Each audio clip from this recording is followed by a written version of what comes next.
Our next lesson, we want to very quickly mention an important fi'lun that we're going to, or you will already have encountered it, and we will encounter it frequently when we start on the texts, and that is the fi'l Kaana. Kaana. Kaana is a very important fi'l. In fact, the grammarians always introduce it with Kaana wa akhawatuha. Kaana wa akhawatuha, which means Kaana and its sisters, because there's a group of af'alun, there's a group of verbs that take the same ruling as Kaana, right? But we're just going to mention Kaana here. So, what does Kaana mean? It's a fi'lun, it's a verb, and it's used to mean, literally what does Kaana mean? It means he was. He was. Right? So, how do we use Kaana? We begin with the verb Kaana. Right? And like any normal verb, there'll be two parts that follow it, won't there, Muhammad? Yes. Right, what's the first part? Fa'ilun. The doer, the fa'ilun.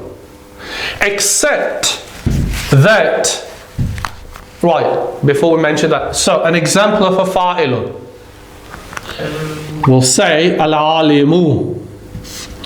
Al-alimu. Al-alimu means the alim, the scholar. Right? And we said, so this is, we know this is the fi'lun. Al-fi'lu. Right? Al-fi'lu. Now, al-alimu, here, Muhammad, you said that's a fa'ilun. It is the doer, but in grammar, Arabic grammar, this word is said to be called ismu Kaana. Ismu Kaana. Right? Ismu Kaana. So al-fi'lu is Kaana and ismu Kaana is al-alimu. But for the time being, just assume that's the doer, because it's always marfu'un, just like a normal fa'ilun, and it follows al-fi'lu. Right? So the second part, or the second word that always follows al-fi'lu is Rajal. Good, maf'ulun bihi. Except, so, kana al-alimu taliban. Right, what does taliban mean? A student, right? So, kana al-alimu, the alim, was a student. That makes sense, right? Because every alim begins as a student. So, ismu Kaana is al-alimu, and our maf'ulun bihi, our object, even though grammatics is not called an object, is called khabaru Kaana. That's easy because you've encountered khabaru before, right? So, information of the Kaana. So it makes sense, right? In the sense that we begin with al-fi'lu, then we have ismu Kaana, the noun of the Kaana, because that's what ismu Kaana means, the noun of the Kaana, which is al-alimu, right? Then we have khabaru Kaana, information of the Kaana, which is taliban.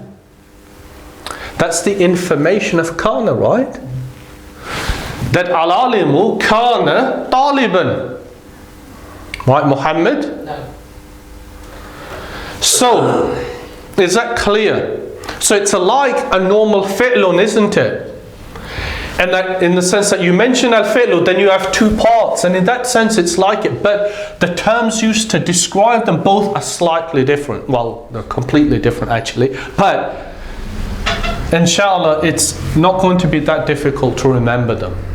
Is that for just this word or the other words like that? No, the other af'alun also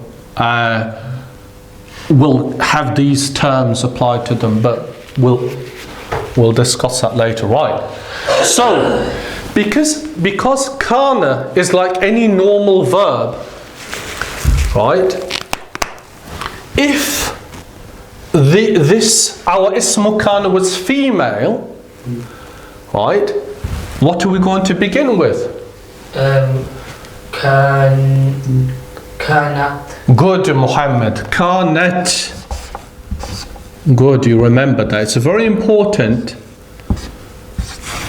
that we remember those conjugations. Very important. So kanat. So what's the female version of alimu? Al-alimatu.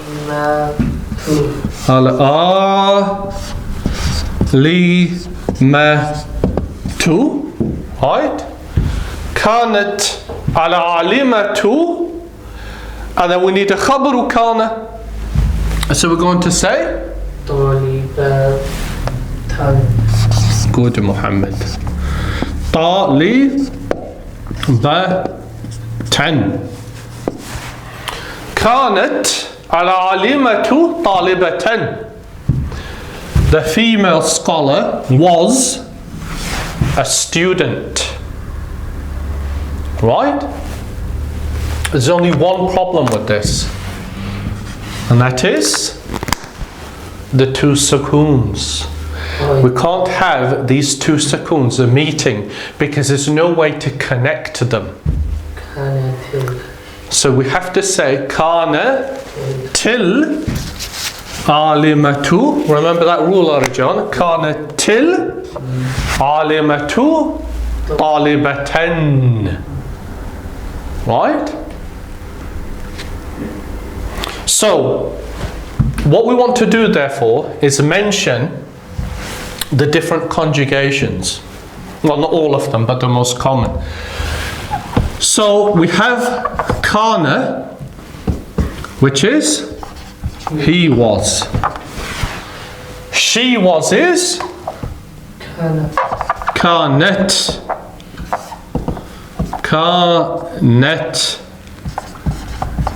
She was. I was is Kanatu. good, at least you're trying, Muhammad. It's kuntu. Kuntu. I was. Right?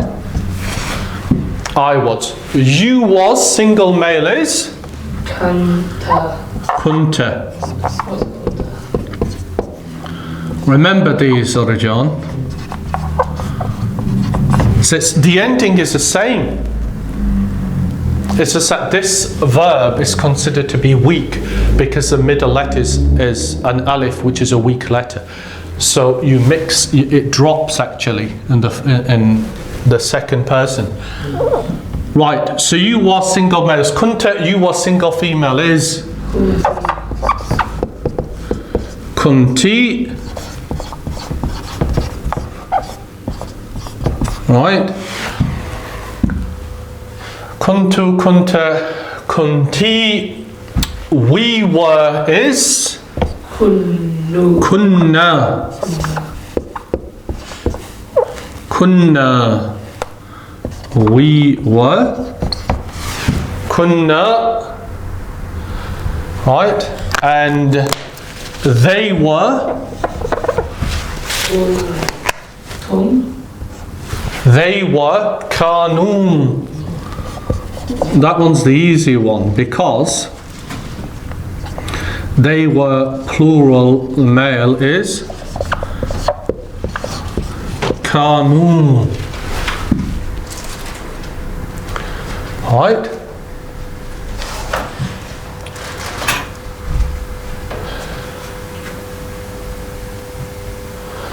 They were plural, female is Muhammad.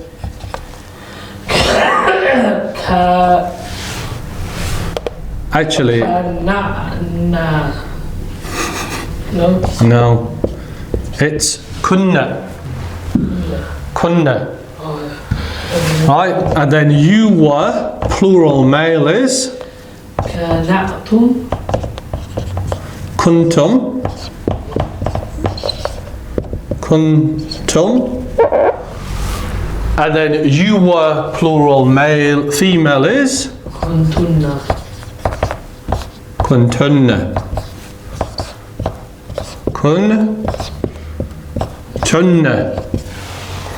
So, these endings are exactly the same as a normal fi'lul madi,